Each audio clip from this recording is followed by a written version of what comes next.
Invasion. Well, invasion is part of war. And war does one thing always, every time, without fail. It increases the misery of the poor. So, when a nation goes to war against another nation, it most certainly isn't the poor that want to go to war against the new enemy or the old enemy or to take revenge. Because the poor don't care. They'd like food, thank you. They'd like shelter, thank you. They'd like to guarantee that their kids can go to school and learn more than they knew. They'd like opportunity. They'd like to be respected. They are the polity that all governments claim to serve.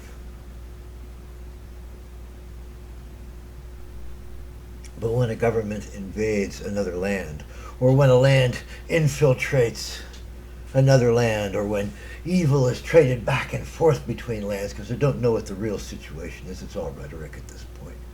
All that we know for sure is that the forces of the Russian Federation have crossed the borders of Ukraine, which is theoretically a sovereign nation, subject to all the protections of law. And now the misery of the poor has been increased. They're not going to have more water, it's going to be rationed. They're not going to have more food, it's going to be rationed. They're not going to have more health care, it may be non-existent.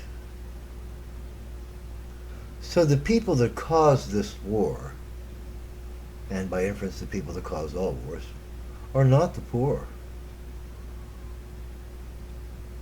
I think that we have to find a way to eliminate the disconnect between the wealthiest citizens and the polity whose acts affect them so much. Wow, the poor are so crushed by the mistakes that you guys make. Like invading a sovereign nation. Or, if the sovereign nation is doing you a dirty, by that. I don't know the truth in this situation. I've heard some of the rhetoric, and literally, the Russian rhetoric makes no sense to me. That's all right. I don't mean it doesn't make sense to me. I don't understand Russian. I'm not a speaker, but I can sometimes get context, and I can sometimes get context from reading. Not often, but some. But I do hear and see and read translations.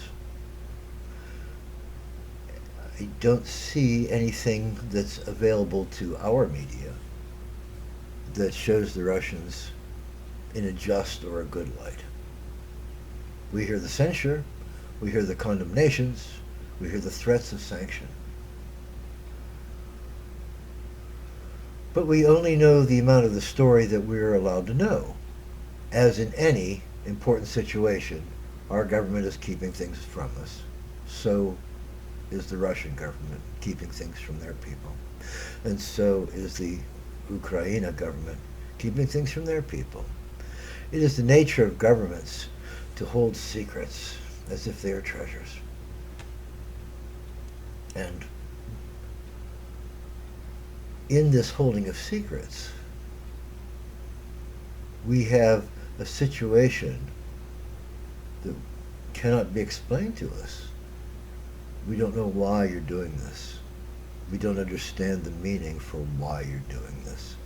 What terrible thing that could not be solved by legislation, that could not be solved by border tariffs, that could not be solved by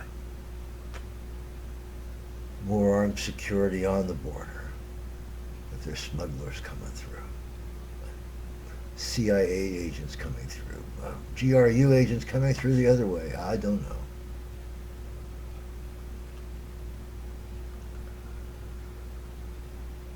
When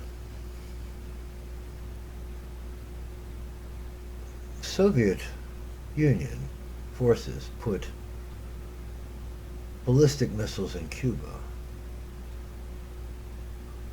the United States went into total paranoid mode. We were ready to go to war. We were ready to send B-52s over to the Russian border and start dropping nuclear bombs, we're ready now. Because those missiles threaten United States cities. And let me tell you about what happens when the enemy has nuclear-tipped missiles in range of your cities. Your president loses confidence. Oh yeah, big political problem. And no offense, but pretty much what those guys care about is their political power and their political sway and their political legacy. That's pretty much all they care about, because they don't have time to care about anything else if they're doing their job. And that is threatened every time the enemy has nuclear-tipped missiles on your border. Well, Ukraine has artillery missiles well within range of Russian cities. Ukraine had nuclear warheads at one time as part of the Soviet Union. The inspectors that disarmed their weapons made very thorough reports. There was no material missing. There were no warheads missing. That was like a Tom Clancy kind of a scenario. However, the fear was real. Imagine a rogue nation has control of ballistic missiles that can reach other nations. These ballistic missiles could carry biochemical agents. These ballistic missiles could carry improvised, dirty, explosive devices that will spread contaminant like uranium, refined uranium, just bits of it all over an area. They'll start fires and cause other problems, but in the environment, it's so wonderfully deadly. There's nothing more deadly than uranium. Ask. The smallest amount can kill you. Ingest it. Alpha particle ingestion is not good. So anyway,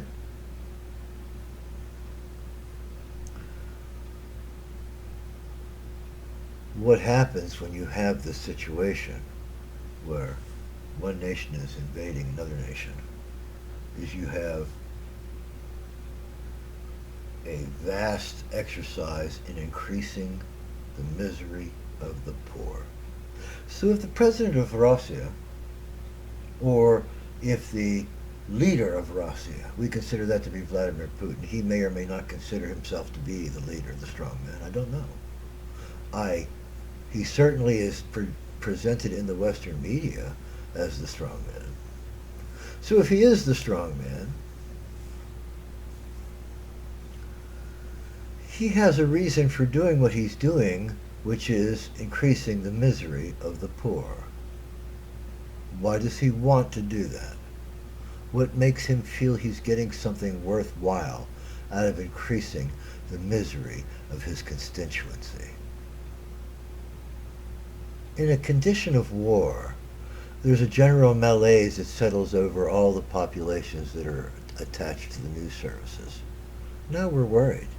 Is something terrible going to happen? Is this going to spark a fresh wave of terrorist attacks all over the world? Is this going to affect us? Is this going to affect me?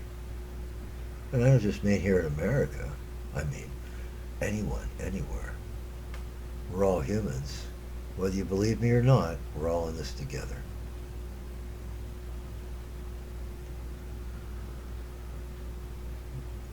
When you increase the misery of the poor, you have failed as a government.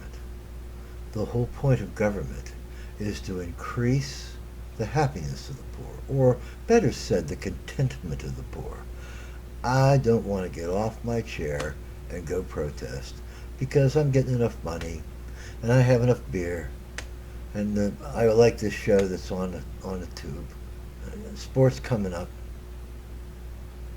I don't need to revolt against anybody. So please don't bother me. That's how a government wants its people, unless it's stupid. Because you want the people to say, it's okay. I see there's problems, but they're working on it. But look, I got a job, I got a 401k or whatever the modern equivalent is, right? I got something, I got a future. My kid will go to trade school or jail. Either way, he'll be off my back. You know. So, ah. But what they don't want is they don't want to fear nuclear war. They don't want to fear that faceless men in uniforms will come and brutalize them, or their women, or their children. But you're doing that. You're brutalizing men, women, and children. When you invade a sovereign nation, you're brutalizing men, women, and children. And at the very least, and in all cases, you are increasing the misery of the poor. I don't think that you are increasing the misery of the rich. Think about that. Think about the grand experiment of socialism in the Soviet Union, that they were going to make everyone equal and there would be no misery for the poor anymore.